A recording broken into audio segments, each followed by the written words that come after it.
Dear students, आपका online class में हार्दिक स्वागत एवं अभिनंदन है। एक्सरसाइज 10.5 के अंतर्गत प्रश्न संख्या 7 करवाने जा रहे हैं। तो इसमें दिया हुआ यह है कि एक चक्रीय चतुर्भुज जिसके विकर्ण वृत्त के व्यास है, अर्थात ये आकृति बनाई। माना ABCD एक चक्रीय चतुर्भुज है जिसके विकर्ण AC और BD, ये AC ये BD वृत्त के व्यास है।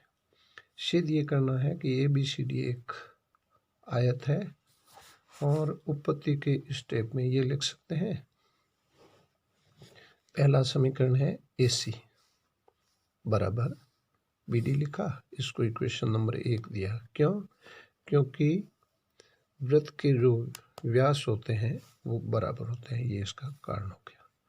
अब लेते हैं AC व्यास दे रखा है और व्यास वृत्त को दो समान अर्धवृत्तों में विभक्त करता है। तो कोण ADC बराबर 90 डिग्री अर्धवृत्त का कोण है और अर्धवृत्त का कोण 90 डिग्री होता है। इसी प्रकार इस अर्धवृत्त में व्यास AC द्वारा ये जो कोण AB और C है वो बराबर 90 डिग्री, ये सेम कारण है, अर्धवृत्त का कोण है।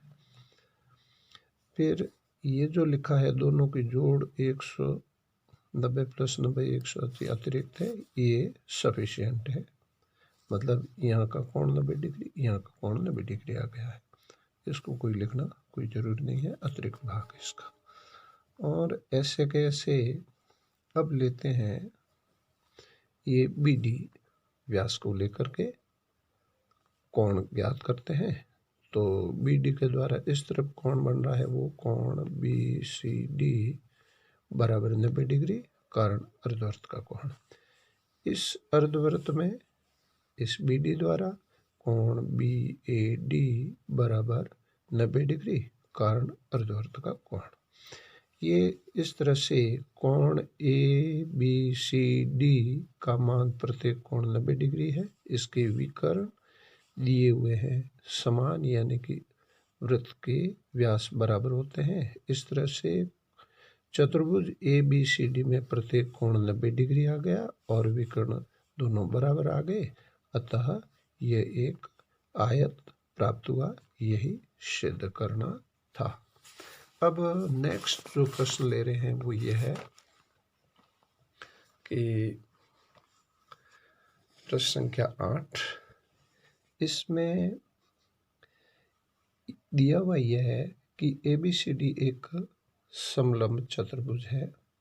ये समलंब चतुर्भुज है ABC और D, जिसमें AB पैरेलल DC है और असमांतर भुजाएं हैं AD और BC है, जो ये बराबर दे रखी है।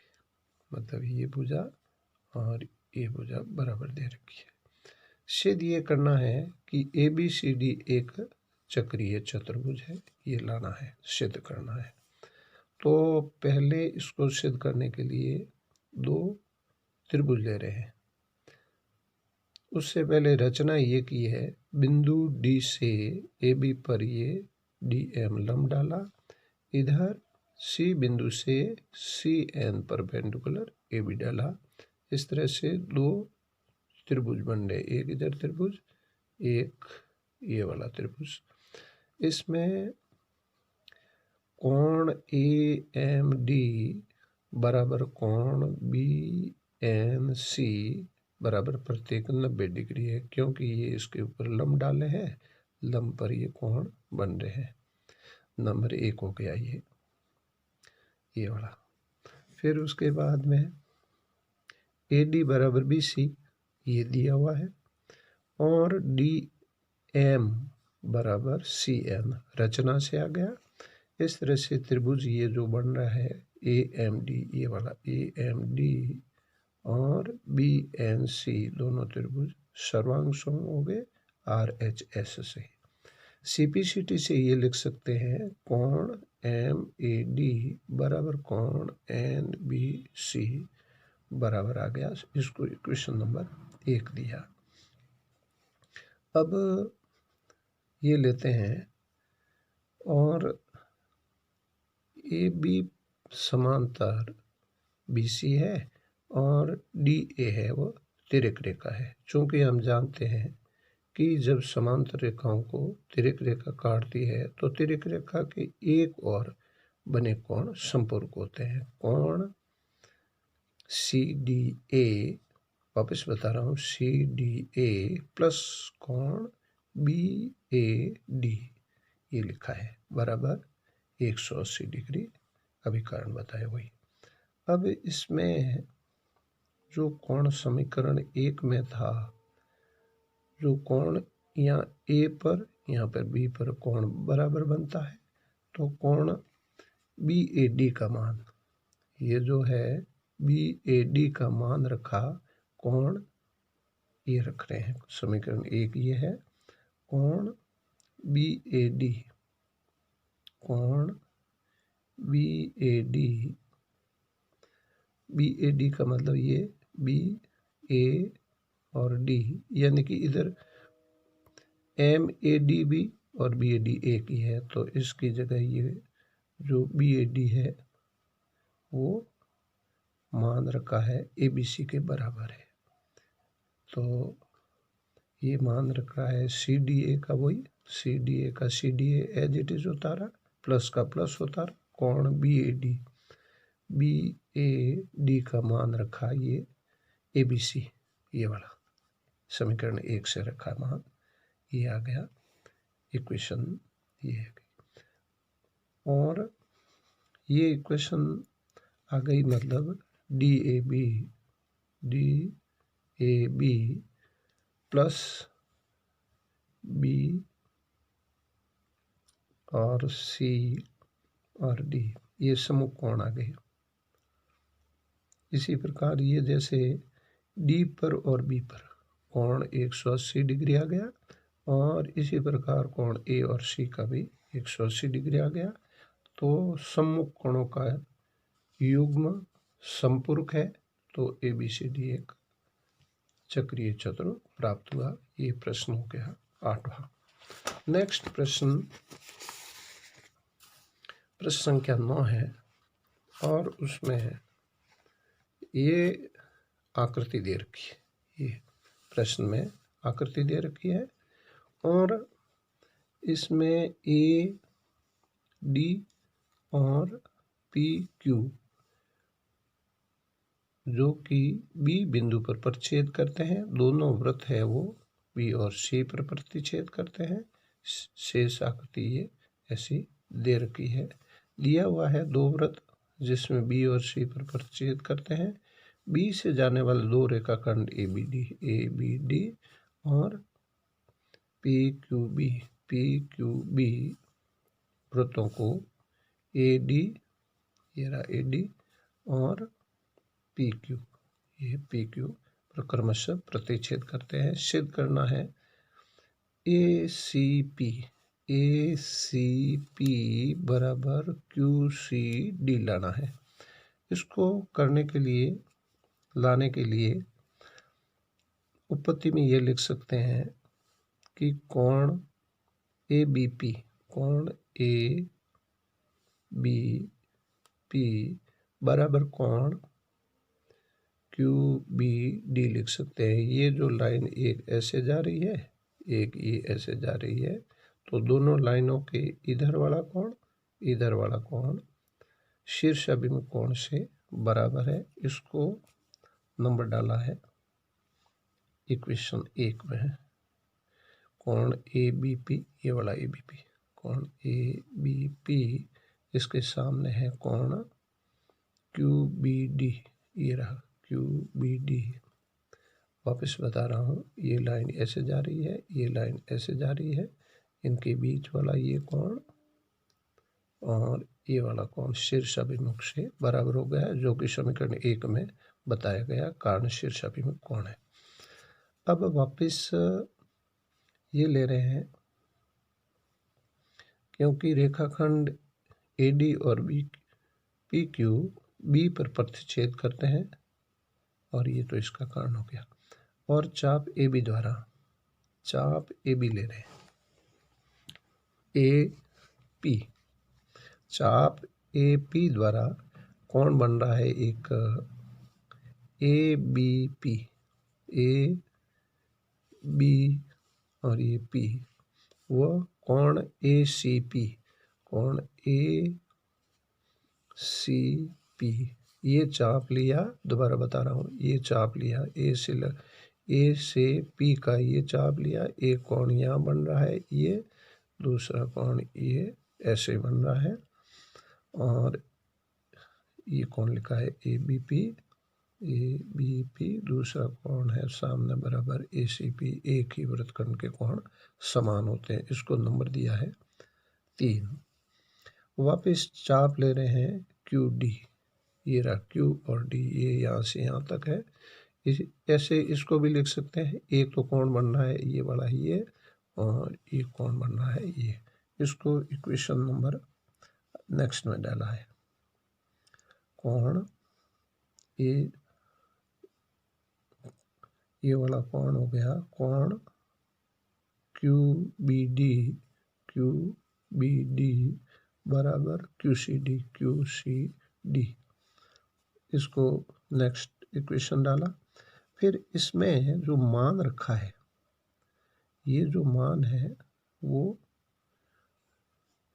QBD, ये रहा QBD, इसका जो मान होता है शीर्ष अभिमुख कोण से जो कोण है, ये ABP रखा है, इसका ABP, इसको इक्वेशन नंबर 3 दिया।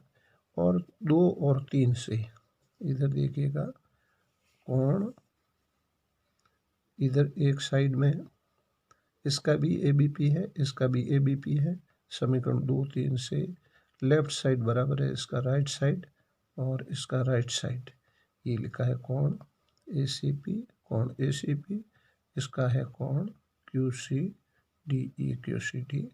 यही लाना था। ये देश दो प्रश्न संख्या नेक्स्ट, जो कि प्रश्न संख्या 10 है, और इसमें प्रश्न संख्या 10 में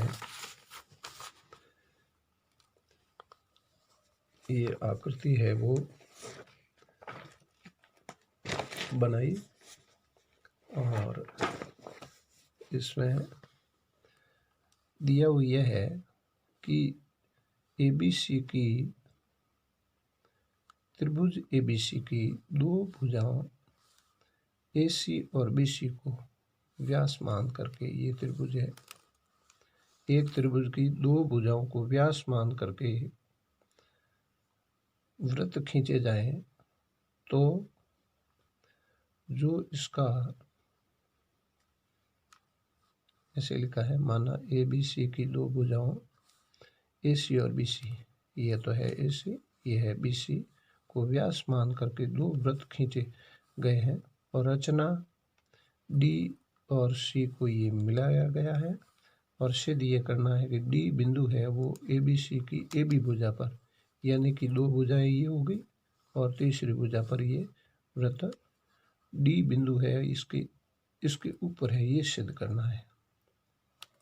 ये पहले इसको व्यास माना, ये दूसरी भुजा को व्यास माना, ये वृत्त खींचे, और ये वृत्त जो नो वापस प्रतिच्छेद करते हैं वो तीसरी भुजा पर करते हैं, ये सिद्ध करना है, यानी कि D बिंदु है वो AB पर स्थित है। उपपत्ति में ये ले सकते हैं कि AC व्यास है, और इस AC व्यास वृत्त का जो ये अर्धवृत्त है, और अर्धवृत्त का कोण चूंकि 90 डिग्री होता है, तो इसको इक्वेशन में 1 में लिखा है कोण ADC बराबर 90 डिग्री, कारण है इसका अर्धवृत्त का कोण है। इसी प्रकार ये वृत्त का व्यास है, ये इसका अर्धवृत्त है, अर्धवृत्त का में ये कोण बन रहा है कोण BDC बराबर 90 डिग्री, ये भी इसका कारण है, अर्धवृत्त का कोण है। इन दोनों को जोड़ा है, इसको लेफ्ट साइड में इक्वेशन नंबर 1 इक्वेशन नंबर 2 के लेफ्ट साइड और लेफ्ट साइड को जोड़ा है, तो ये हो गया कोण ADC प्लस कोण BDC बराबर 90 प्लस 90 बराबर 180 डिग्री। और समीकरण 3 से ये स्पष्ट होता है कि ABD एक सरल रेखा है, यानी कि D बिंदु है वो AB पर स्थित है। यही सिद्ध करना था। नेक्स्ट प्रश्न यह है प्रश्न संख्या 11 और उसमें यह है, इसमें दिया हुआ है उभयनिष्ठ कर्ण AC पर दो समकोण त्रिभुज ABC व ADC दिए गए हैं। ये है इसमें उभयनिष्ठ, ये है कर्ण। एक तरफ ये त्रिभुज दे रखा है, दूसरी तरफ ADC है, इसका नाम है ABC है। इसका वापस बता रहा हूँ, ये है उभयनिष्ठ कर्ण। रचना में क्या किया है, B और D को मिला दिया गया है और ABCD से गुजरता हुआ एक वृत्त खींचा है, इसके गुजरता हुआ। फिर ये सिद्ध करना है CAD, ये रहा CAD बराबर कोण CBD। ये कोण और ये कोण बराबर लाना है। तो उपपत्ति में ये लिख सकते हैं कि कोण AB और C है, समकोण त्रिभुज है, और ये कर्ण है, तो कर्ण के सामने वाला ये कोण है वो 90 डिग्री का आ गया, ये दे रखा है। और कोण इधर वाले में ये समकोण त्रिभुज दे रखा है, कोण AB और D, और कोण ABD है वो 90 डिग्री आ गया। समीकरण नंबर 2, 1 और 2 को जोड़ते हैं तो कोण ABC ये वाला, कोण ADC ये बराबर 90 प्लस 90 आ गए, बराबर 180 डिग्री आ गया है। वापस लेते हैं आकृति से, ये चारों कोणों का योग बराबर 180, कोण A, कोण B, कोण C, कोण D बराबर होता है 360 डिग्री। और इन दो कोणों का योग आ गया 180 डिग्री। तो ये पूरा समझाया है। कोण दो कोणों का इधर वाला जो है ये 180 के बराबर है और सामने है 360। इन कोणों को एज इट इज लिखा, A और C वाले को एज इट इज लिखा, और ऊपर जो ज्ञात किया उसको, इसके मान को यहाँ रखा। ये पक्षांतर किया, इधर लेफ्ट से राइट आ गया, तो 360 माइनस 180 बराबर 180 आ गया। कोण A और C पर भी 180 डिग्री का आ गया। और समीकरण 3 और 4 से सम्मुख कोणों का योग है वो 180 डिग्री आ गया है। अतः ये एक चक्रीय चतुर्भुज है, मतलब ये पूरा वृत्त को पूरा करता है। इनके शीर्ष ABCD इस वृत्त पर स्थित है। अब D और C चाप द्वारा एक ही वृत्तखंड के, यानी कि ये बड़े वृत्तखंड में जो कोण बन रहे हैं, दो बन रहे हैं, एक तो कोण DAC और CBD बराबर है वो, ये जो मान है CAD ये वाला, CAD वाला, और ये CB और D, यानी कि वापस बता रहा हूँ, ये वृत्त की जीवा है। इस जीवा द्वारा ये बड़े वाला दीर्घ वृत्तखंड है, इसके अंदर एक तो कोण ये बन रहा है, दूसरा कोण ये बन रहा है। एक ही वृत्तखंड में कोण बराबर होते हैं, ये दोनों बराबर लिखा, इति सिद्धम्। नेक्स्ट प्रश्न है वो प्रश्न संख्या 12। इसमें दिया हुआ है कि एक समांतर चतुर्भुज है, वो यहाँ पर आकृति बना करके इसमें ABCD एक चक्रीय चतुर्भुज है। रचना में ये की है कि उनको जैसे आकृति में दिखाया अनुसार उसको पूरा किया। सिद्ध ये करना है ABCD एक आयत है, इसको आयत लाना है। दिया हुआ है एक समांतर चक्रीय चतुर्भुज और इसमें कोण ए बराबर कोण सी लिखा है। क्यों लिखा है? क्योंकि पैरेललोग्राम के समूह कोण हैं वो समान होते हैं। इस कोण को सामने ये कोण है, वो दोनों कोण को बराबर लिखा है। समीकरण नंबर 1 दिया है, कारण अभी बता दिया है। और फिर उसके बाद में हम जानते हैं कि चक्रीय चतुर्भुज के सम्मुख कोण होते हैं वो संपूरक होते हैं। तो कोण ए प्लस कोण सी बराबर 180 डिग्री, और इसमें कोण ए का एज इट इज लिखा, बराबर में 180 बराबर लिखा, प्लस का प्लस होता रहा। कोण सी का मान समीकरण 1 से ए होता है, तो ये कोण ए सी की जगह कोण ए रखा। कोण ए प्लस कोण ए, 2 कोण ए बराबर 180 डिग्री, 2 वज्रगुणे से 180 के नीचे गया तो बराबर 90 डिग्री आ गया। वापस ए और सी बराबर है, ए का मान 90 डिग्री है, तो कोण ए बराबर कोण सी बराबर 90 डिग्री आ गया। इसको इक्वेशन नंबर 2 दिया। इसी प्रकार कोण बी बराबर कोण डी बराबर 90 डिग्री, समीकरण आगे है, इसको 3 लिखा। समीकरण 2 और 3 से जो कि चक्रीय चतुर्भुज ABCD का प्रत्येक कोण 90 डिग्री है, अतः ABCD एक आयत है, इति छेदम।